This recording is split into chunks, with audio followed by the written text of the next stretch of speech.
একটা দল ৭১-এ ষড়যন্ত্র করেছে, কোনো লাভ হয়নি। এখনো তারা ষড়যন্ত্র করে যাচ্ছে বলে মন্তব্য করেছেন বিএনপির কেন্দ্রীয় নির্বাহী কমিটির প্রচার সম্পাদক সুলতান সালাউদ্দিন টুকু। টাঙ্গাইল সদর উপজেলার করটিয়া ইউনিয়ন বিএনপি আয়োজিত কর্মী সভায় প্রধান অতিথির বক্তব্যে তিনি এসব কথা বলেন।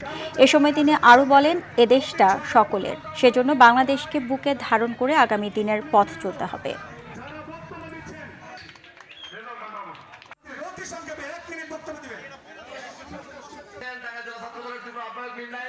এখন তারা বিভিন্নভাবে নির্বাচন প্রলম্বিত করার জন্য পিয়ার পদ্ধতি বিভিন্ন ইস্যু নিয়ে তারা নির্বাচনের বিরুদ্ধে ষড়যন্ত্র করছে।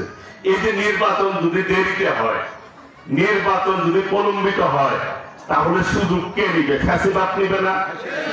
এর প্রকারান্তে তারা আবার ফ্যাসিবাদের কে কিন্তু সুবিধা করার জন্য কাজ করতে, তাই করতেছে না? তাদের ফ্যাসিবাদ বিরোধী সকলকে আগামী দিনে ঐক্যবদ্ধ থাকতে হবে।